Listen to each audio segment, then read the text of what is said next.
اخلاقی اقدار کیا ہیں؟ دوسروں پر رحم کرنا۔ حدیث شریف ہے کہ جو بدبخت ہوتا ہے اس کے دل سے رحمت کا مادہ نکالا جاتا ہے۔ دوسروں سے بھلائی کرنا، کرو مہربانی تم اہل زمیں پر، خدا مہرباں ہوگا عرش بری پر۔ رحم کرنا، احسان کرنا، بھلائی کرنا، سخاوت کرنا۔ نبی علیہ السلام کا فرمان ہے بخل اور ایمان، کنجوسی اور ایمان ایک دل میں جمع نہیں ہو سکتے۔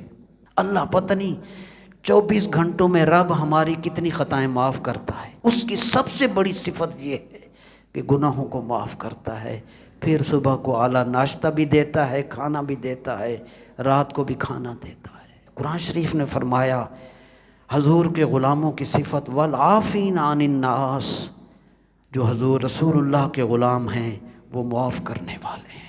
جب مکہ فتح ہوا رسول اللہ صلی اللہ علیہ وسلم نے اپنے جانی دشمنوں کو معاف فرمایا تھا۔ اسی طرح صبر کرنا، شکر کرنا، وعدہ پورا کرنا، حیا، یہ سب اخلاقی اقدار ہیں۔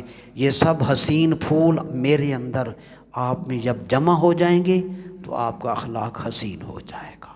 نبی علیہ السلام نے ارشاد فرمایا لیس منا من لم یرحم صغیرنا ولم یوقر کبیرنا۔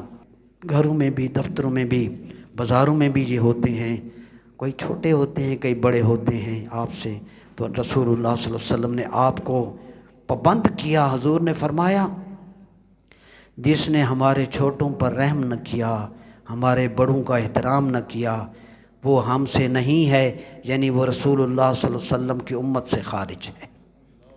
یہ جامع ترمذی میں حدیث ہے۔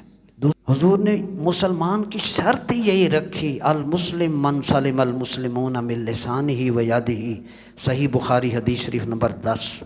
مسلمان وہ ہے جس کی زبان سے اور جس کے ہاتھ سے دوسرے مسلمان محفوظ رہیں۔ رسول اللہ کی عادت تھی، حضور پہلے سلام کرتے تھے۔ حدیث پاک سنن ابی داود میں 5197 حدیث پاک، ان اول الناس باللہ من باداہم بالسلام، اللہ کے نزدیک سب سے بہتر شخص وہ ہے جو سلام میں پہل کرتا۔